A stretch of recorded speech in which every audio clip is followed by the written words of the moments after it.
Welcome to the Organic Wine Podcast. I'm Adam Huss, coming to you from Los Angeles, California. Thanks for listening. The sponsor for this episode is Centralis Wine. Centralis is an ecological winery that I started to protect or benefit the environment and my community with every business and winemaking decision. I envision a wine world in which humans are the students and servants of the non-human world, regenerating and protecting the vitality of ecosystems and promoting the diversity of life through wines that uniquely and deliciously reflect local abundance. Centralis wines feature foraged prickly pears, urban perennial polyculture wine garden-produced grapes, gleanings from urban fruit trees, dry-farmed century-old vines, and organic and biodynamic viticulture. If this sounds interesting to you, join our email list, learn more, or join our wine club at centraliswine.com. That's CENTRALAS wine.com. My guest for this episode is Eric Shatt. With his wife and partner Deva, Eric is the owner of Redbyrd Orchard Cider in the Finger Lakes region of New York. That's Redbyrd spelled R-E-D-B-Y-R-D. I love that Deva and Eric put the orchard first in their name and in their philosophy of cider making. In fact, Eric is an apple breeder and preservationist. He grows over 150 varieties of apples in his 4-acre orchard and is cultivating trees propagated from the wild and then planting from seed and crossing with others. He also, on the side makes a little delicious and unique cider. Eric tells us how all that diversity in the orchard provides reinforcements against the unpredictable nature of nature, and how it can also provide consistency to the cider. He gives us an intro to grafting, and he discusses his unique approach to making cider, as well as his desire to promote freedom of technique and experimentation in the cellar. Redbyrd has been certified biodynamic for years, but Eric and I discuss how he came to be aware of biodynamic's troubling origins and the beliefs of Rudolf Steiner. While Eric is drawn to the spiritual connections in farming that biodynamics brings attention to, we discuss why its history has caused he and Deva to question whether it's something they'll continue to support via certification. This is a succulent conversation on many levels because of Eric's thoughtfulness and curiosity about the many unknowns that are part of farming and making wine in our little corner of the cosmos. I have to make a disclaimer about a semantic faux pas I make right at the beginning. I make a comment that Eric started in wine and then moved to cider. I should have said he started in grapes and moved to apples and other palm fruit. One of the important things I'd love to achieve with this podcast is an expansion of understanding of what wine is, and that it's not just a beverage made with European grapes. Eric was kind enough to not correct my lingual slip into an inaccurate schism based on an overly narrow ideological framework, but I just wanted to mention that I'm aware of it and care to not perpetuate that kind of thinking with my language. So thanks and enjoy. Hi, Eric. Welcome. Thanks for doing this. I really appreciate you doing this. Thank you, Adam. I'm happy to be here.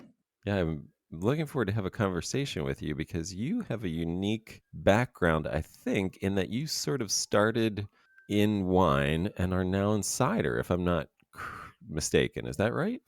Yeah, that is correct. Going way back, I worked at, I guess I got a bachelor's degree at New Mexico State University, graduated in 1999. And in New Mexico, I was exposed to, the pecan orchards, chili peppers, vineyards, cotton, that kind of agricultural, systems. And so it was kind of there that I first started thinking about viticulture. Upon graduation, came back to the East Coast where I grew up in Pennsylvania and started working for a small winery and vineyard in Pennsylvania. And that was sort of the beginning. So from there, made my way up to the Finger Lakes and really got steeped in grape growing, wine grape growing, nursery management, into the cellar, making wine. And that's really where it all started for me. So, I'm really curious, especially about. I'm from Pennsylvania as well, but I'm I know Pennsylvania wineries and wine, and curious your thoughts about having worked there, and also, but then also really the Finger Lakes area, where I don't know if you would agree with me, but it seems like the gold in where you are now are the apples, and yet the investment has been in the grapes.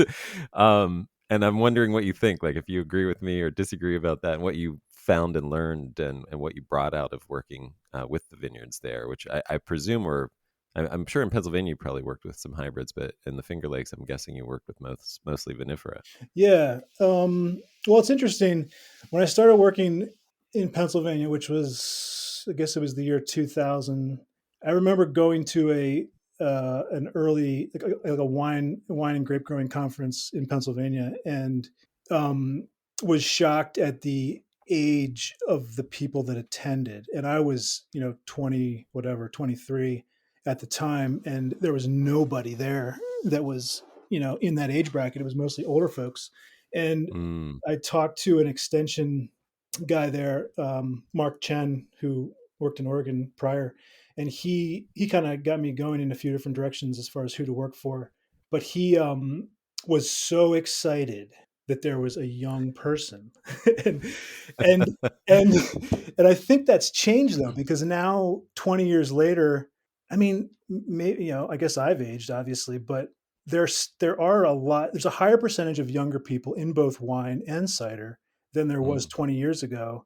And I really think that's the change kind of away from the like traditional methodology into the exploratory. And I think that's like what you see with a lot of young winemakers in the natural wine slash, pet nat style, that kind of mentality. And, yeah, that spills over into the cider world too, where we have kind of less restrictions on tradition, and we're just sort of like wide open, like I hear about people now making like wild plum apple Riesling blends and like all these cool, like so I think that the natural progression over the last 20 years has kind of favored, a little more, artistic flair, and that's great, right? I think, yeah. I really think. Yeah, absolutely. Yeah. No, I mean, I approach things sort of from an ecological perspective as well, and it just seems like vinifera really struggles to thrive and needs a lot of help in the Northeast, where and I mean the whole East basically, Yeah. and then apples, are growing wild and thriving there, and it's like that. The vision that I have for wine is this thing where you find what's doing well, and you make a unique beverage that can't be replicated anywhere else in the world. And I think that's why I get so I mean, for for anybody who's listened to my podcast, they may be beginning to wonder why I interview so many cider people, and it's that vision where that I think cider is fulfilling in our time right now so much more than grapes are in this country, because we're still just replicating a European model and grapes for the majority of, the vast majority of the wine industry. Yeah. Whereas in cider, there's this real thing where people are making cider from a single tree in the Finger Lakes National Forest, and that's something you can't export or globalize. And I love that. I love that it's something that is built for that area, that is, that it grows out of that area and is so unique and specific to Yeah. that area. Yeah. I don't know. That's what I love about it. But yeah, just wanted to get your perspective. I think you've learned some important lessons from working with grapes in the Finger Lakes region Yeah. too. I mean, what kind of, in terms of, I know you are a pomologist and orchardist, and I wondered just like how some of what you learned working with grapes translated into that. Like, what were some of the lessons that you took with Yeah. you? Well, so now, at 45, looking back, it's interesting when you're, first starting out in any endeavor, um, you don't really realize how impactful the early influences are, who you work with, what you learn. And so looking back, when I moved up here and worked for Herman J. Weimer Vineyards in 2003, 2004, Herman was very impactful on me, but I didn't know it at the time Mm, because I was young. I was just kind of getting started. But I think what I really learned from Herman was this like deep understanding that what the way you grow the grapes, and now I see this the same for apples. Essentially, whatever you grow with the intent to ferment um, is the biggest influential part of the process. Like what you do in the field, how you treat the Mm. grapevines or the apple trees, how you fertilize them, how you sing to them, how you look at them, how you prune them, how you thin the fruit, whatever you do, um, that is the opportunity for the winemaker or the cider maker to to direct the outcome of the fermented beverage in the most influential way. and Right. and that is like such a cool thing. I'm so fortunate that I learned that at a young age, and I think that's because Herman was like I really respect. He was as much a grape grower as he was a winemaker, and he really loved both. He was passionate about both, and and so that has always stayed with me, and I still am very, I think about that a lot as far as what I do in the orchard and how it comes out in the Mm. finished cider. So that's really fascinating. The other thing, when I worked later years at Ventosa Vineyards in Geneva from '05 to '09, I worked with Rob Thomas from Shalestone Vineyards in the Finger Lakes. He was the consultant, so he was kind of the main influence for me as far as how to actually make wine. And just And because Herman in some ways was kind of closed, he didn't really ah. give as much. And so it was more of, Ancient German secrets kind yeah, of thing. exactly, exactly. Yeah. But Rob was great at teaching me how to make wine, and I think his influences on sort of, or his style in just sort of kind of the opinion or the idea of, don't let yourself get too, like, freaked out or upset. Let the natural process flow, because Mm. making wine from juice or cider from apple juice is a natural process that Right. yeast carries through with, and that you just have to kind of guide it. And I think that's Right. a cool lesson to have learned also. Lovely. Yeah, And that's Geneva, New York, not yeah, Switzerland. yeah, Right. Geneva. Yeah, Nice. Well, so let's talk about what you are doing now. So Redbird, and what I love about this is that your name really puts orchard right there before everything else. It's Redbird with a Y, orchard and cider, or Redbird at Redbird Orchard Cider. How do you? I mean, how am yeah. I saying which one is the proper one there? No, yeah. The legal DBA is Redbird Orchard Cider, Right. and So why did you choose that name? yeah, that was mostly, I give credit to my wife Deva, who's my business partner.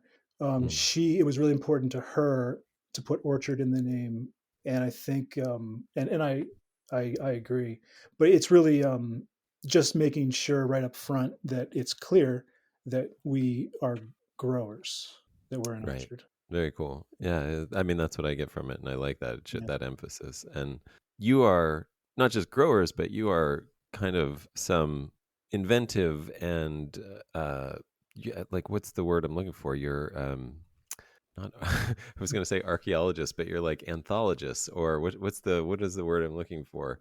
Preservationists, maybe, oh yeah, of these wild varieties. Like you're finding and propagating wild varieties. You're planting from seed to cultivate, new breeds, new cultivars of apple.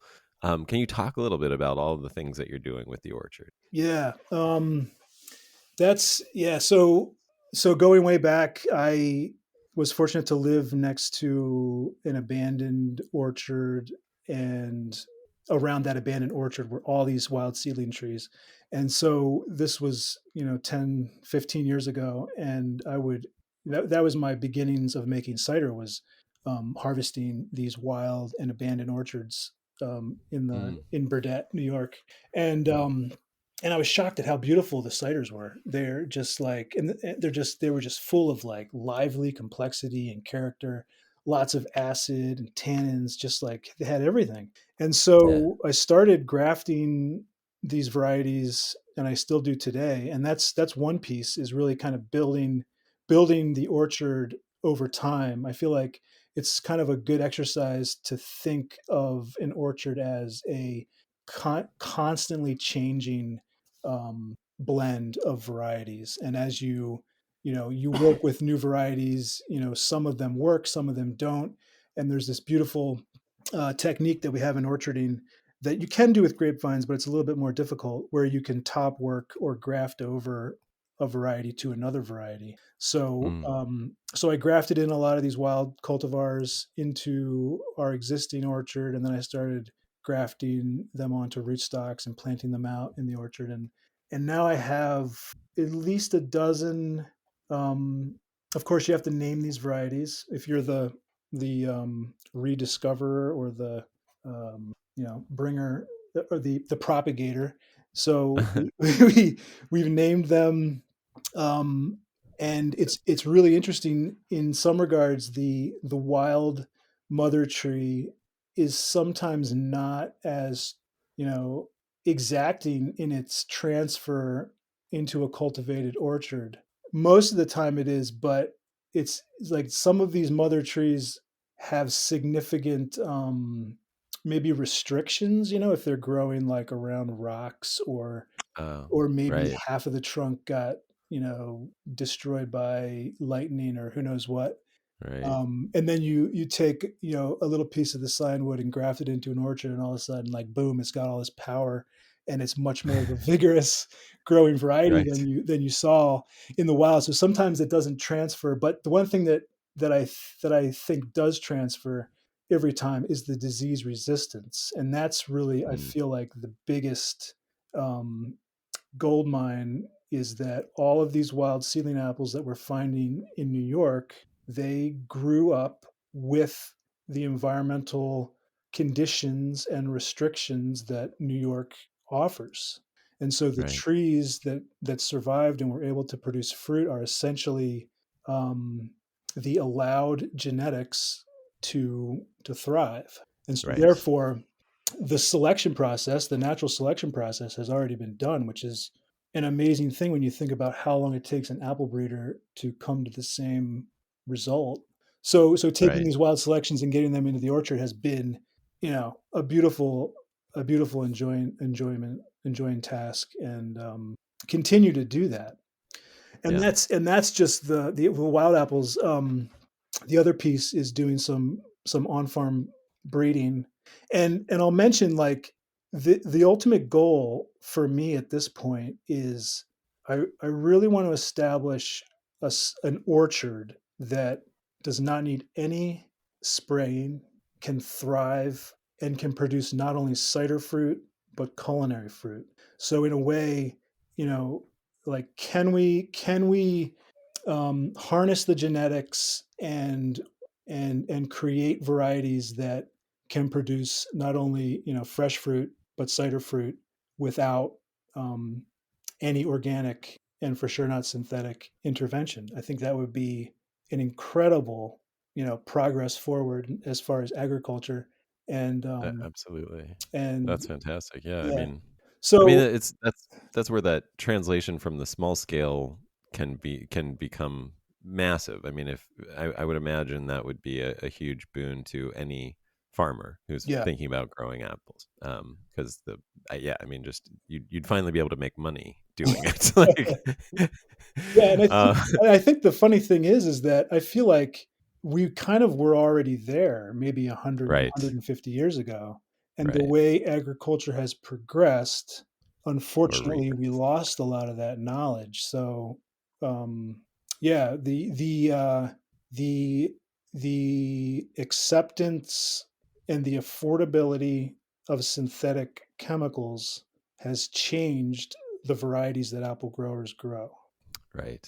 And so Yeah, and so I that's yeah, and we're coming to the point now where the downsides of that are becoming more and more apparent. So therefore we have to change. At least that's my yeah, opinion, of course. yeah. Yeah.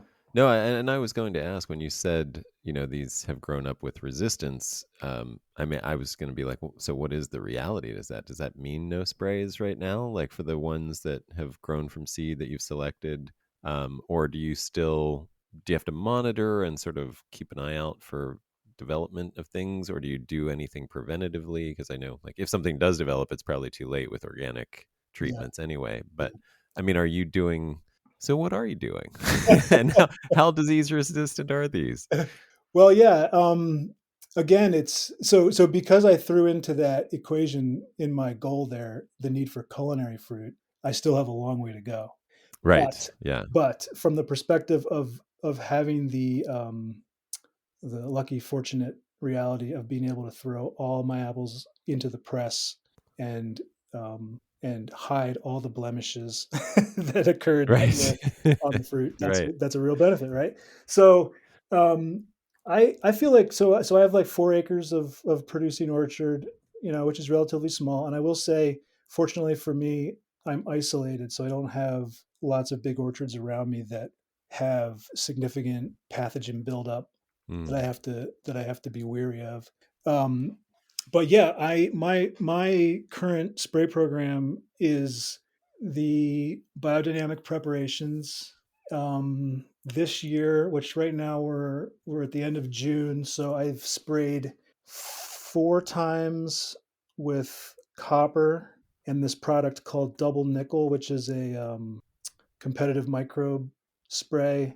okay. And oh, the other big part of what I needed to do this year was we've had in New York a huge population boom with spongy moth, and they love apple trees and they love oak trees. So untreated, they would defoliate the apple Wow. trees. So I had to spray Bacillus thuringiensis, which is a organic BT. Sure. insecticide. Yeah. Yeah, um, Yeah.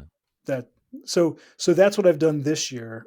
And maybe you can't get away with it every year. If you do have a population outbreak of a specific insect pest, maybe you would have to treat that in some years. But um, I feel like we're getting closer. Of course, the other big question is where climate change will bring us, and Right. if Yeah. things are changing faster than normal, then is it possible that some of that the genetic, natural selection, et cetera, won't be able to keep up or something like that?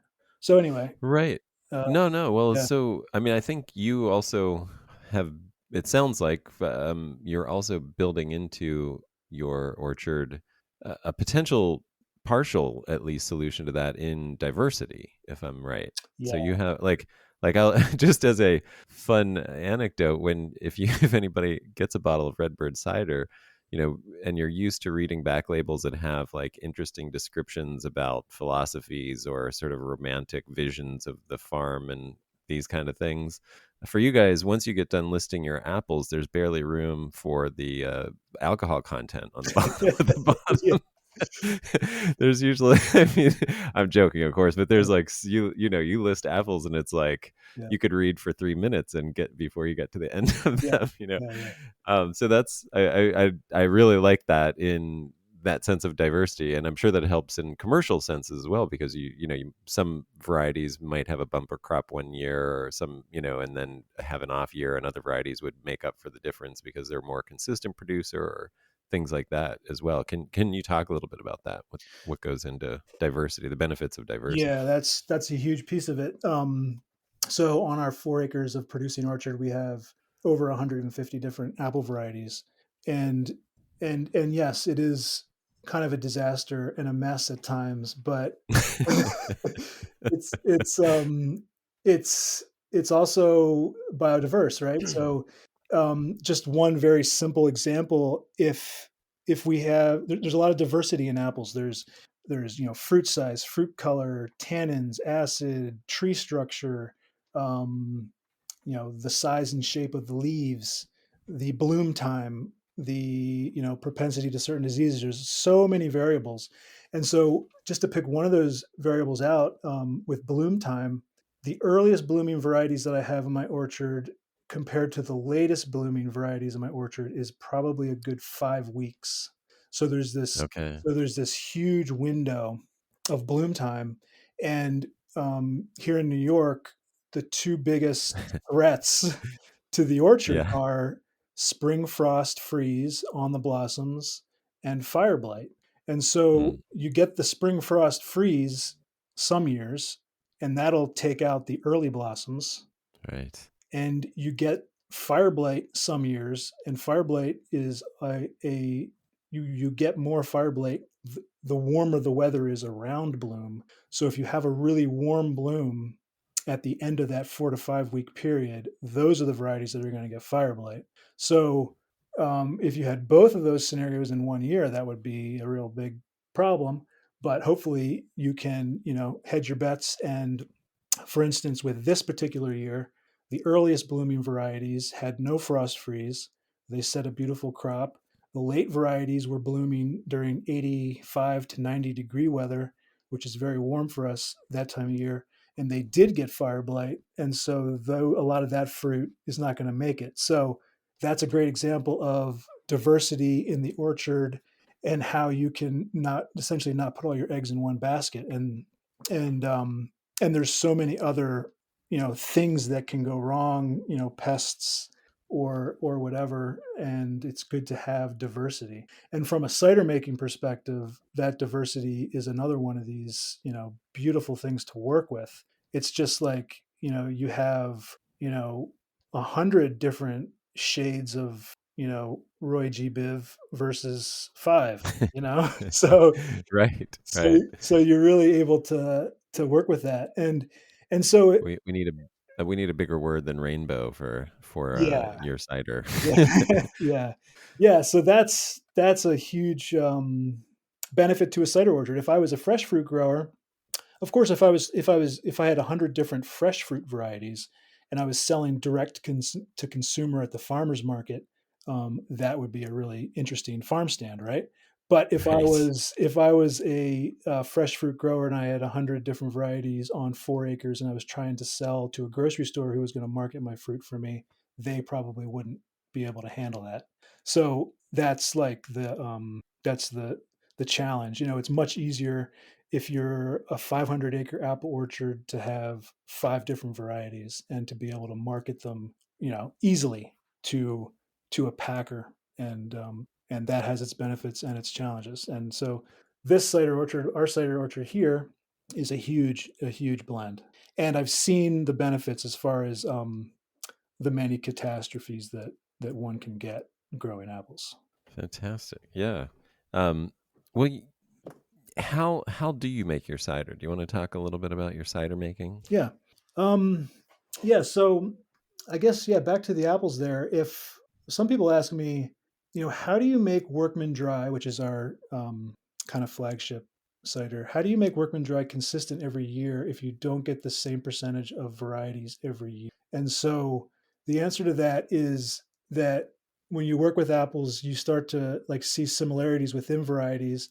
And so of those 100 varieties that we have, you can take, you could throw them into 4 distinct categories, and and then you have your sharp category, you have your tannic category, you have your aroma category, and whatever else.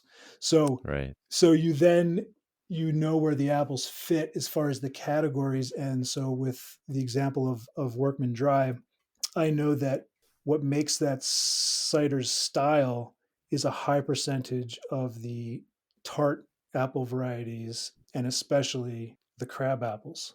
So, it doesn't matter really what varieties I have as long as I have some, and I always do of those. I'm going to knock on wood. but yeah, so the blends, so obviously the blends are always different, but the attempted style is the same for some of the ciders that we make every year. So you have essentially sort of flavor profiles within groups of different apples. So, Yeah, like a bunch of sharps, a bunch of more tannic, that bunch of things like that, that they're going to have nuances, but they're going to have dominant flavor profiles yeah, that you can use when, one of that member of that group is not available. exactly, You can use another one. exactly. Got it. Yeah, that's nice. I got another benefit of diversity, it Yeah, sounds like. yeah, for um, sure. if somebody's looking. So, and I asked about your cider making, but and I know we just started down that, but it makes me think. While we're in the orchard, I Mhm. wondered if you wanted to share a little bit about just your like a skill like grafting. Like what goes into that? Like what have you learned from the many years that you've been doing this, that how could you teach us how to graft without showing us? Yeah, that's hard to do. Okay. But I All will. right. I'll try. Yeah, for sure. Yeah. Well, grafting is like it's one of those things that is much easier than it seems. Because here's an example I often use. Like if if a windstorm breaks a branch, but it doesn't break it off, and it's just hanging by half of the cambium, Mm-hmm. the other half that's broken, if it's in close contact, it will heal and reconnect.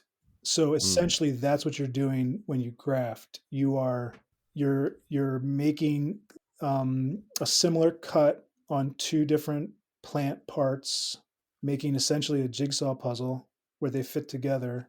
And it's very important to match the diameter of the two branches, or the rootstock and the branch, whatever you're grafting. And and the key is that the cambiums touch. The cambium layer is the actively growing tissue of the tree. And then, so once you do that, then you just have to keep it from drying out, which is done with wax or paraffin tape. um, and then you just give it time and it'll heal. So that's how you basically take the genetics. Because I should probably mention, apples do not grow true to type. So if you take a seed from a Honeycrisp apple and plant it in the ground, it will always be a cross between the mother tree, which is the tree that bore the fruit, and whatever pollen came and pollinated the flower that turned into that apple. So the seeds in any apple are crosses. And right. so when you plant the seed of a Honeycrisp apple, it will be a cross of Honeycrisp and wherever the pollen came from that pollinated that flower. So the only way to plant more Honeycrisp trees is to take cuttings. Essentially, you're essentially cloning the tree, Right. and you're grafting it onto other rootstock or other branches, and then growing out those genetics. So Now, go ahead.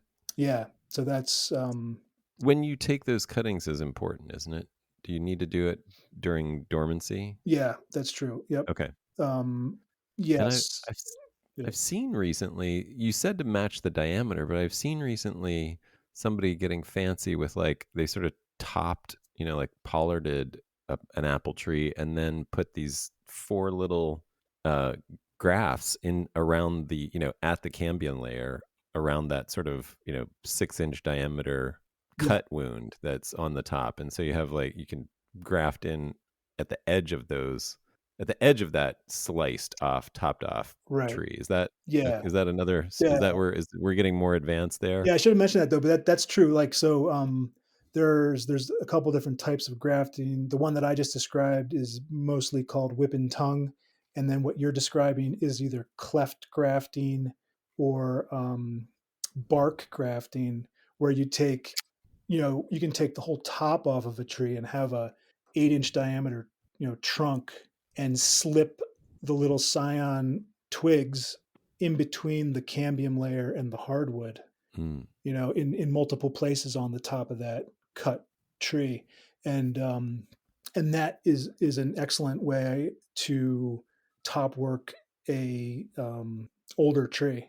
And so that again is the same thing, basically connecting the cambium and protecting essentially the scion, because the scion, you have to remember, is not connected to a root system, so it can mm, dry out. You basically have to protect the scion from drying out. You have to give it enough time to make that connection to heal, so that it can keep itself from drying out. And that's the key. So yeah, so timing is very important. And with top working, there's a short window of time when the tree starts to grow in the early spring, but it's not too warm out, but it's warm enough that it's going to push the buds of the scionwood and it's going to promote the healing process.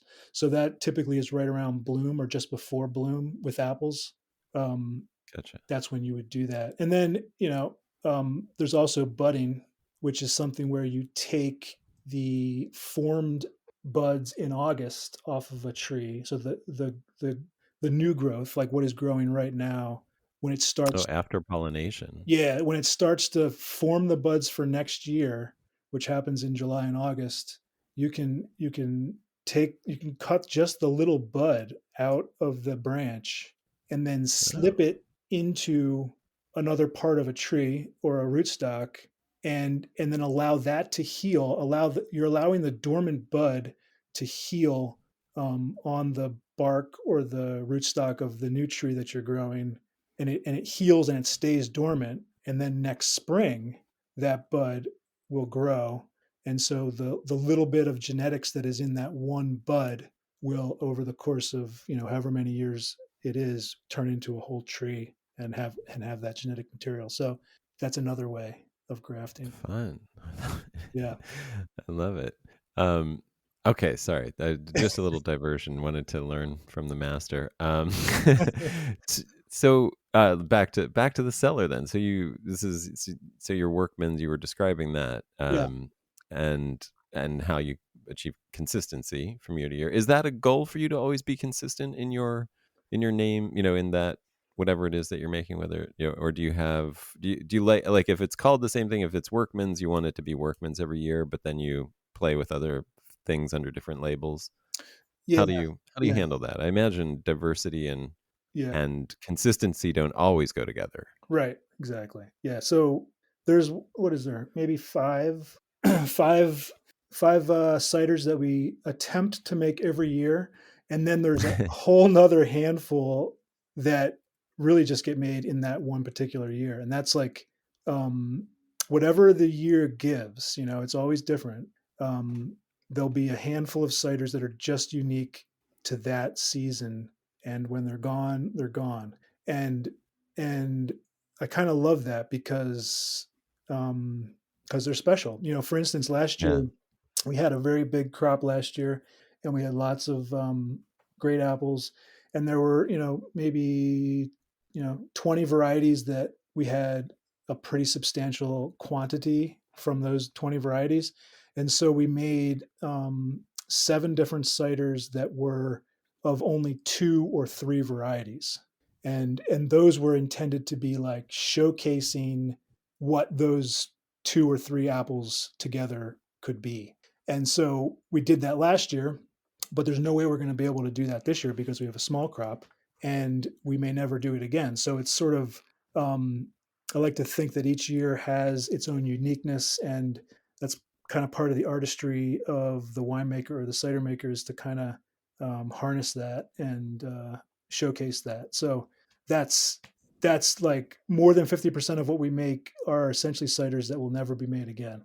And and Nice. yeah, and I That's like to think that people that enjoy drinking our cider will just come to enjoy that right. diversity. Yeah, I mean, it sounds like an advertisement to join your wine club, if anything, Please. your cider club. If you want to taste those things that you can only have one time and then they're gone forever, Yeah, yeah, join the club. please do. Um, well, and can you describe what your philosophy of winemaking is? Or, yeah, I say winemaking. Yeah, I use that interchangeably, but yeah, cider making, yeah. and sort of then how does that work itself out in actual your approach? Right. Well, I'm actually glad that you call it winemaking, because I, for one, feel like I never actually left the wine industry. I feel like I just went in this particular direction. So I feel like Yeah, I'm still making wine. It just so happens to be with apples. And yeah, so, yeah, kind of what I said earlier about what I learned working with Herman and working with Rob Thomas, um, that was influential. So I think that really my goal with how I approach cider making, winemaking, is again to kind of basically guide the fruit to juice, and then to a fully fermented cider. That's the first, like that to me, that's the first step before you think at all about aging or how you're going to finish it or how you may blend it. So with cider, we have this process called sweating the apples, which is different than mm, winemaking with grapes. Um, and so yes, Yeah, so another, it's fortunate, right? We're able to sit on the harvested apples, and but it is something that you have to keep your eye on too, because especially in the early part of fall when it's still warm out. Right. Basically, my opinion on sweating is that you want you first of all, scientifically, you want the starches that are still in the apples to be converted to sugars.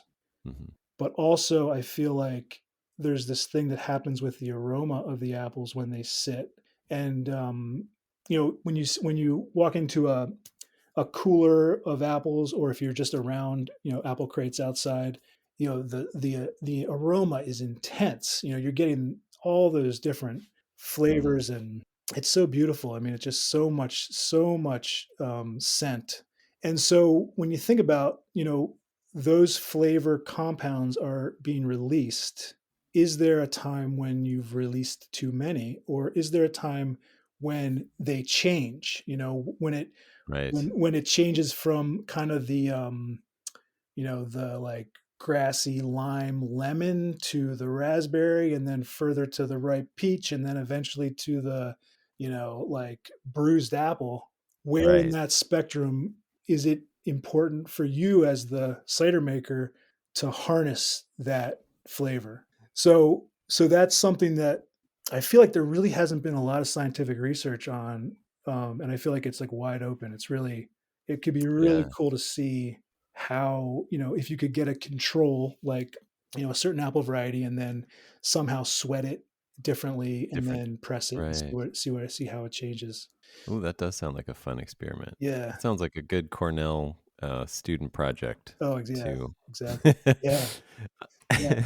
So anyway, um, yeah, the sweating is very important, as far as I feel. And then, so basically, yeah, you pull the apples out of the orchard, you sweat them, you make your first decision of when to press, and and for me personally, I like to try to make most of the blend at the press. So if I'm making, workman dry, for instance, again, I might, gather up, if I have a certain time of the year and I've got all these Roxbury russets and all these Newtown pippins and these doggo crabs and all this other stuff, I'm just going to put them all together and press them together. So it's sort of like the first initial blending is basically done right there at the press. mm, And I feel like the more I make cider, the more I can almost get that like right there. Like that's in the kind of like thinking of, hands off, or even like you go to like, thinking about like gravity for, or gravity wineries and all that kind of thing. Like, if you can do that, I feel like if you can do that blending at the press, you're reducing the need to monkey around with the cider further down the road when it might be detrimental, right? yeah, that's a good point. Yeah. Yeah, that makes sense. So I try to do that, and then um, for as hands off as I am, you might be surprised to know that I do not do wild yeast fermentations, but don't. I I I just do. discovered that, and I was surprised. But I mean, I'm not dogmatic about these things, Yeah, but I'm curious to hear your philosophy about that, yeah, how that plays in. yeah. I first of all respect anyone that does it, and I think it's really cool. I love the idea of calling the wild yeasts, the indigenous yeasts in your orchard or vineyard, part of the terroir. I love that idea. For me, long ago, I did some yeast experiments with cider and discovered that DV10 champagne yeast was the yeast that gave me the like fruit forward, elevated aromas, somewhat austere, kind of slaty, like, and I love that. It's like that, it's just like tart, mouth quenching kind of characteristic. And so I've used DV10 for every fermentation, for the last 15, 20 years. And I'm always happy with the results. But more so, I think the cool thing I think about it is that it's almost like a baseline control in the whole process. And so I can, evaluate differences in variety. And if I'm working with fruit from other orchards, I can evaluate terroir by taking the yeast component out of the equation, or essentially making it a control in the Right. process. Right. So that's been uh, it's been fun for me to be able to do that, to kind of see um, the differences within cider, and have less variables between varieties or between orchards. So that's really Yeah. my main reasoning for it. Um, Yeah, I think that makes yeah, that's a you know, that makes a lot of sense for that. yeah, I bet. I like that, and I I mean, I'll throw a yeah I mean, the reason well, I don't know what I'm trying to say, but other than I wish that the one thing that I don't like about the natural wine, the impact of natural wine is the sort of judgmentalism about what happens in the cellar.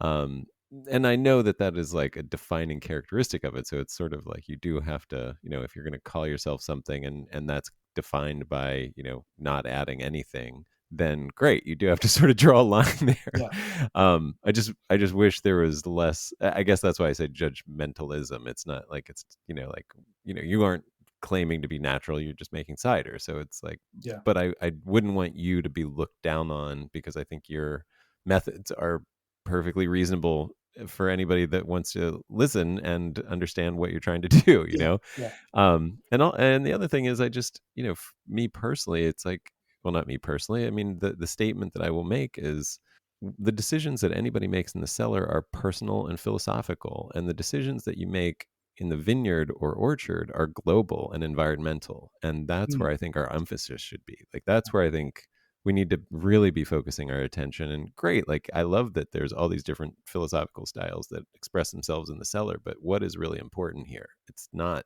those personal choices that don't impact anybody. It's the global environmental decisions of what we put into our world and how we treat it. So I don't know. That's yeah. my I like that. personal bent I like on the that. whole thing. I like that. Yeah, But I have to admit that I have a little bit of a complex for not being a natural scientist. well, that's what I mean. Yeah, Yeah, like I don't want you to.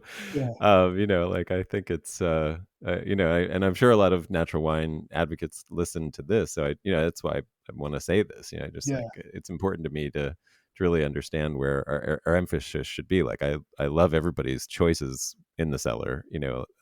Because to me they're unimportant. As long as you end up with something I enjoy drinking. right.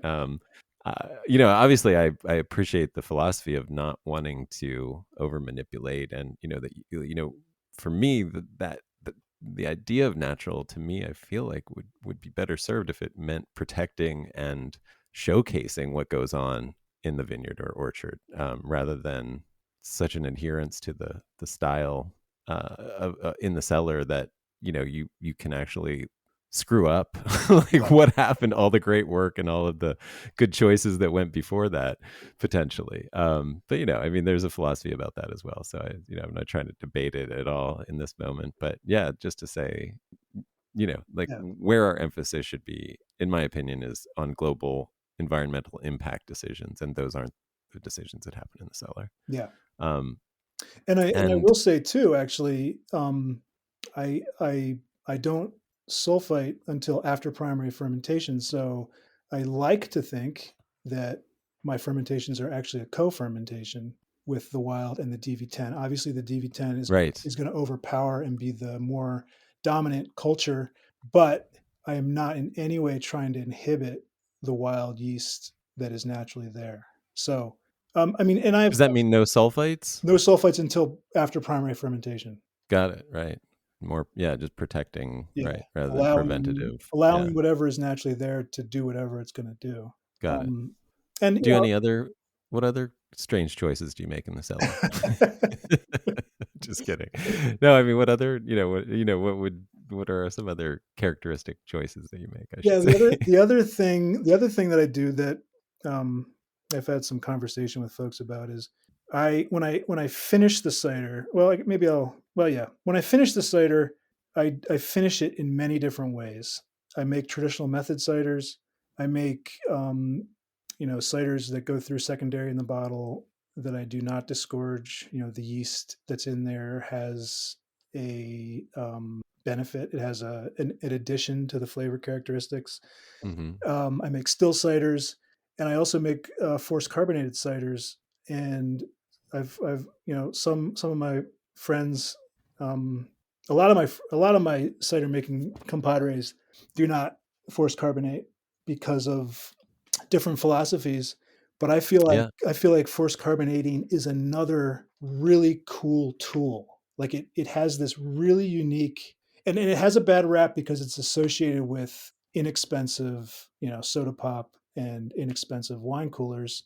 But Right. but but it has this really cool influence on the cider. It's like, so the Workman Dry is the example of this, where, like I said, I make the blend at the press as much as I can. It goes through primary fermentation. Upon first racking, I might add 50 or 60 parts per million sulfur, potassium metabisulfite, and then allow it to naturally clarify, and then very simply rack it a second time directly into a bright tank and force carbonate it, and it's done. So it's like if you want to talk about like hands off, right? That Right. is I mean, the only thing that's more hands off is to just bottle it as still, which I do. Right. I do that too. But but for me, Interesting. Yeah. the force carbonating is this tool, a technique that further lifts the aromas and that bright fruit character. It like Mm. further it's like that technique is so in line with the types of apples that I choose for that cider that it exaggerates even more so that style that I'm trying to produce. So it's not like like a secondary fermentation in that scenario would elevate the alcohol a little bit. It would create this secondary sort of yeast character flavor component that is really good in some cases, but in this particular instance, it isn't. Um, so to me, it's another great tool in producing this certain type of cider that I'm trying to produce. And again, I have a complex about that as well. Um, Probably because I'm a sensitive guy, but I'm also just sort of a little bit. I guess I'm just a little bit. I just have a problem sometimes with blanket statements around quality, right? That's the term. Mm. That's the term. So Yeah. I like to think that the artistic freedom is really important, and so each winemaker or cider maker, they go on their own path and they do things how they wish. Um, I think it's a good exercise to um, continue to explore, um, and maybe think about what you may or may not be doing because of, who knows. I hear you talking about this, having a complex about these things, but I mean, I think the good news is, and maybe this is just a testament to, you know, the work that you do in your vineyard. And I keep saying vineyard orchard interchangeably, but in your orchards, you know, I had been recommended to talk to you by multiple of your peers there in New York, and everyone spoke of you with the greatest respect, and nobody had any caveats in their praise of you. So just so you know, Yeah. your reputation is not dinged by you being experimental in these ways that are Yeah. not considered natural or Thank you. whatever. Thank you. Thank you. Absolutely no, and yeah, and I mean, I, what else can I say? I can say other good things, but I want to jump back to a couple questions because you brought up using biodynamic preps. Yeah. You mentioned using copper, and I know that you've been certified biodynamic for a while.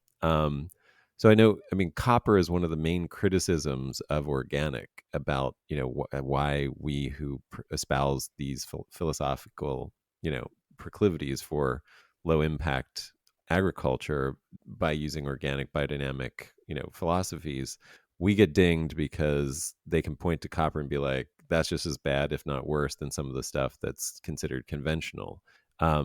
Is it the only option that you have in those cases that you're using it? What is your approach to using copper? I mean, obviously you use it, so I'm just wondering Yeah. how you feel Well, generally. I only use I've come to only using one product, which is called Quava, which is a copper soap, and it advertises a much lower metallic copper content than a lot of the other copper products. So Yeah. there's that Okay. that when you really do the math, the amount of heavy metal that you're introducing into the environment is very low. The amount that I spray it is very minimal, especially when you compare that to the amount of spraying that conventional orchards and vineyards need to do with products like Captan and Mancozeb, which Captan is a carcinogen and Mancozeb is an extreme aquatic pollutant. Those two products, I'm not a chemist, but I would tend to say those two products are significantly more harmful to human health and to the environment compared to copper. Hmm. Um, the other thing is, you know, I, you know, the when you have a either a conventional or organic orchard or vineyard that is in need of constant spraying, that's when you have to constantly spray. And the more you wean Right. away from that, the more you allow, um, microbial diversity and competitive microbiology to colonize the leaf surfaces, and therefore you you don't have the same pressure. So, like I said earlier, I've sprayed copper 4 times. I've sprayed a total of 2.5 gallons of Cueva upon my 4 acres this season, which is such a Mhm. small amount. And so that's my argument. And and I feel like with organic, if you're doing organic and you're also thinking about the general health of the orchard, the microbiological diversity, et cetera, you should be moving in the direction of less and less and less inputs. So therefore you're moving towards a more sustainable agricultural system where as heavily sprayed either organic or conventional orchards and vineyards are just continuously perpetuating that the need for that management. And Right. that I think is more harmful to the Yeah, future. and it's probably important to draw that distinction between organic or even biodynamic for that matter by the letter of the law of getting those certifications, which really can look in its worst case just like conventional agriculture, just substituting the sprays for different sprays. And then another kind of organic or biodynamic approach, which is really a thoughtful concern and wanting to do what you just talked about, which is constantly reduce inputs and build a ecosystem that is, full of vitality and has its own internal mechanisms for, um, taking care of itself, Yeah, that reduce human input of those any kind of chemicals. yeah, Um, I mean, I absolutely, yeah. But I mean, there is that option of somebody who wants to get certified and just sort of follow the letter of the law and not be any more thoughtful about it than that. yeah. So it's good to, And, I, I and don't I'll know what the say too solution that to that is. the biodynamic certification with Demeter, part of their certification process is sort of looking at your farm and seeing that you are moving in that direction and seeing that Okay.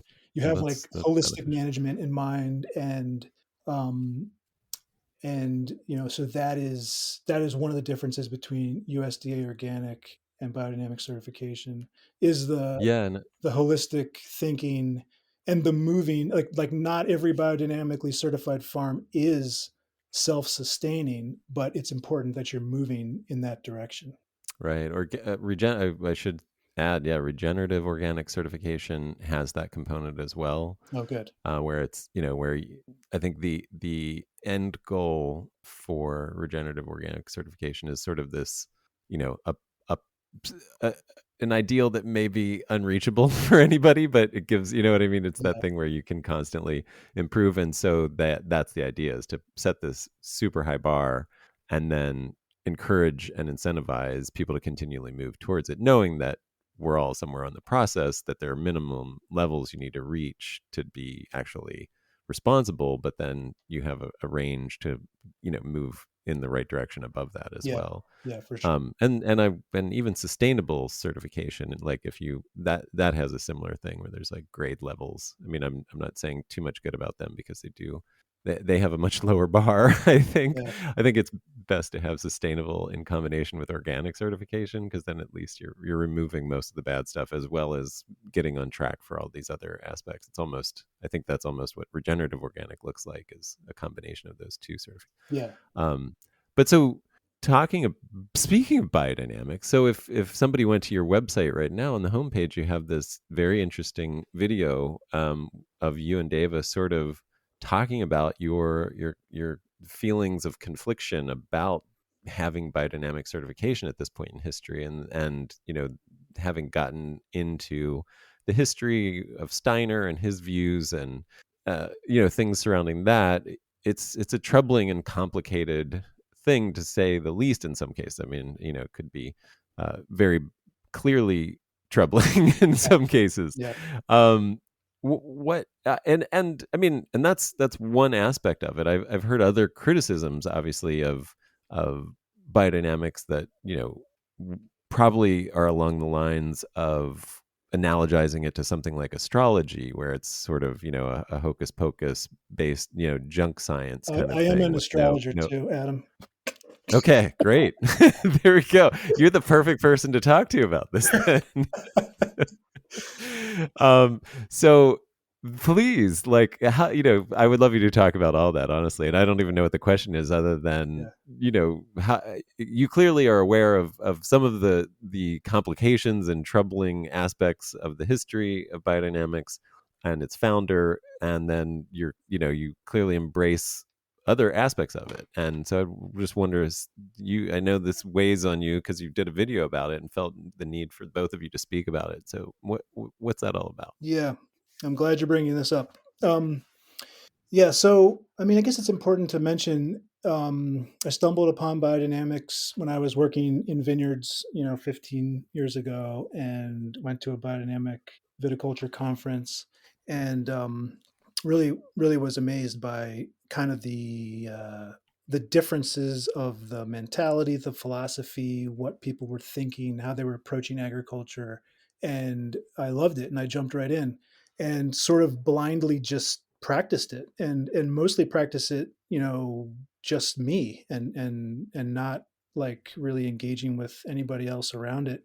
And kind of found it to be kind of just that, like more of this sort of spiritual way to engage with the earth and to engage with farming. Like it was kind of a cool, um So the spiritual aspect was part of the attraction, totally. actually. Not It Yeah. wasn't a turnoff for you. No, yeah. Nice. It was very, Okay. yeah, very much so. And so it wasn't until, after doing this for maybe 10 years that Deva, who my wife and business partner, her father was involved in the Theosophical Society in the 70s, and he had some Steiner books that Deva had, carried on. He passed away in the 70s. And she brought forth this book that Steiner wrote, about color, that had some very racist remarks in it, and it was shocking. Mm. And like, whoa, what is this? Wow. And so that was kind of my first realization that maybe I don't know the whole story. And I mean, and to be honest, I never really had even attempted to look into the story. I just enjoyed practicing biodynamics. And so, Yeah. and and then some other things came out recently about biodynamics, connection with Nazis and Mm. and the Nazi culture, although that happened after Steiner passed, but still it raises these questions of what was Steiner's intention around biodynamics and everything else that he philosophized about. And it's hard to know because he's not alive. And he passed away in, I think, the late 20s or early 30s, so there's not a ton of information around, I don't know, him as a person, other than what he did, what he studied. So for me personally, I mean, I feel like I'm going through a exploration. I think for Deva, she's kind of more, um, kind of settled on her thoughts. But for me, I'm kind of going through an exploration of, first of all, like what what does it mean when you learn something about somebody that you didn't know before, but you can't like ask the questions, um, or what, Mm. does it blatantly disregard, like if biodynamics was formed around this idea that there are hierarchical layerings to humans and culture, then Right. I'm out, like Right. that's Right. it, I'm done. But I If guess, that was incidental to the creation, like if yeah, his philosophy around these racist ideas was incidental and just a one part of his life, and then on the other side he had yeah, these agricultural ideas, yeah. maybe that's not as big of a deal. Right. And so I I mean there's one side of me that feels like, okay, I owe it to everyone that was harmed to just say, you know, I'm no longer a part of this.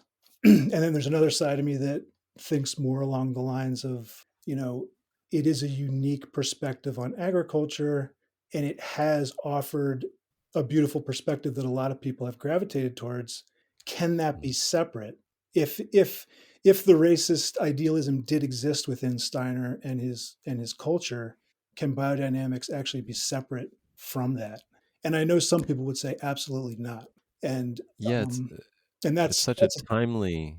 Sorry, go ahead, please. I was going to say that's kind of the, to me, and for who I am, my personality, that's the tough question that I'm wrestling with. Well, it's such a timely problem to wrestle with. I mean, as we all sort of look back at the founding of this country and the people that have been revered, as founders, and their very complicated. And in some cases, not complicated and bad relationship with race. And I certainly don't have the final word to say about any of these. I'm just asking questions. So, Yeah, and I um, think and I think that, to me, like, I think it's very important to just be thinking about it, right? Like, yeah, I think it's wrong to just say no, that didn't happen. It's important to think about it. It's important to listen to other people. And I hope that from this very conversation, um, other people can reach out to me or you and give us information, because I would love to dive more deeply into understanding, you know, biodynamics, and specifically Rudolf Steiner and his thoughts. yeah. And Well, and so yeah, so I think it's important to be thinking about it. Um, and I don't mean any disrespect for not acting sooner if there are those out there that feel that I should have. But it's complicated in that I I'm intending I'm intending to do the right thing. yeah. No, and I hope that, uh, I mean, this is my hope that we can ask these questions and explore these things and have a sense that nobody's perfect as Right. well. I mean, not Mhm. to forgive Yeah. the things that were bad, which were absolutely wrong, and yet to understand that, like, I mean, one of the jokes that I often make is like, I started this podcast 2 years ago, and it's really hard for me to listen to myself from then or from 5 minutes ago because my mind has already changed and I already think I was an idiot for what I thought. Yeah. And um, what other big ideas are you grappling with? What else have you know come upon? Doesn't have to be as fraught with historical ramifications, but just I mean, could be something that has caused you wonder lately in the orchard or otherwise. Well, I mean, yeah, yeah. I've been experimenting a lot with the moon and the moon cycles within Right. orcharding. Yeah, I was Uh, really fascinated to read the sort of journal entries that you have been recording. yeah, And so, can you talk about some of the experiments or observations that you're recording? yeah. Well, it's like we all understand the moon's effect on tides, and it actually, the moon's gravity actually bulges the earth. It's not just the water. The water is influenced, but the actual land itself is bulging, like the Mm. actual matter of earth. So the moon's influence on earth, is scientifically known. um, our bodies are 70% water. Plants, I don't, they're similar, or even more. There's a lot of, to think that the moon is not influencing us and plants and life on Earth at the same time is kind of a ridiculous thought. So it's been using the moon or other astrological planets to aid in agriculture has been going on for thousands of years within basically all cultures throughout the world. And um, and I think there's a lot there that can be explored. And specifically, there was some pretty extensive research done by a German woman, Maria Thun, Hmm. with moon phases related to growing mostly vegetables. So lately, I've been thinking about what's specifically relating to perennial crops, and obviously specifically apples. How could we understand the moon's influence and then work with that more within growing apples? And again, the ultimate goal is, like I said earlier, like a low input, no spray orchard.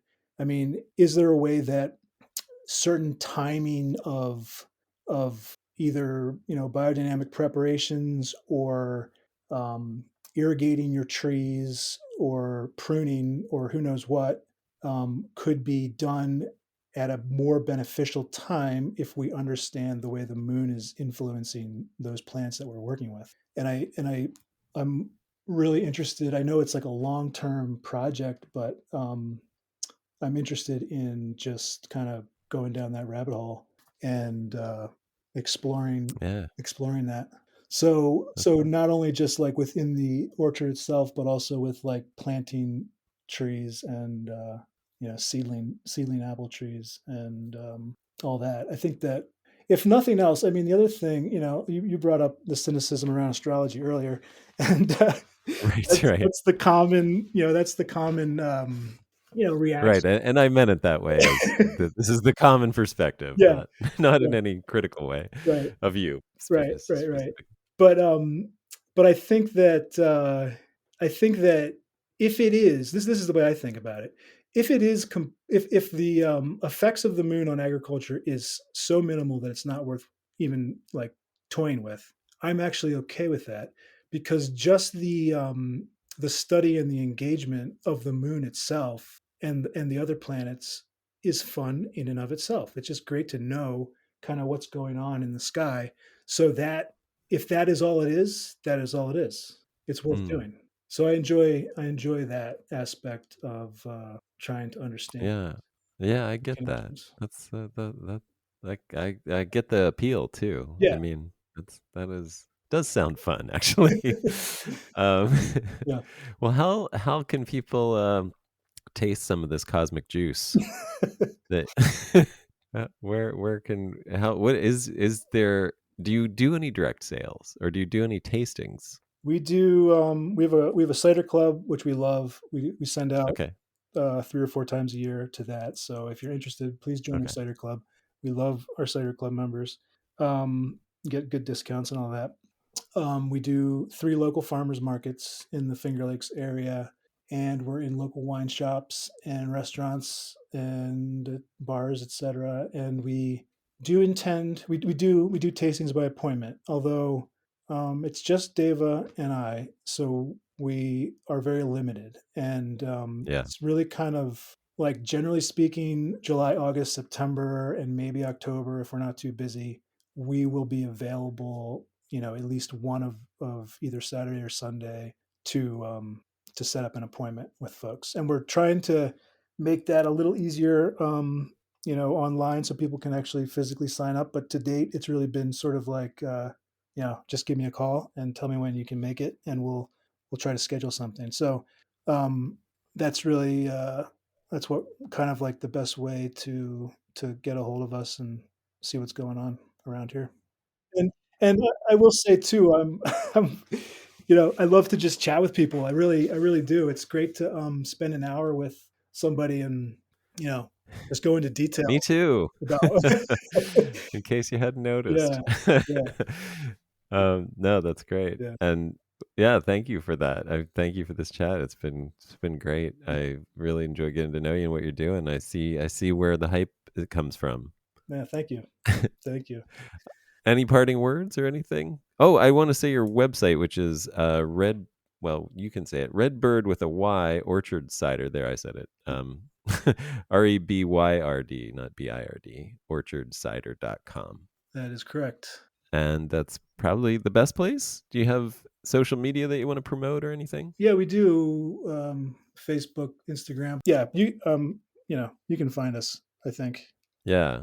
Look for Redbyrd with a Y. Yeah. Oh, and for all you California people out there who we admire so much, we did recently get our license to ship to California. So was there a snark in that comment? no.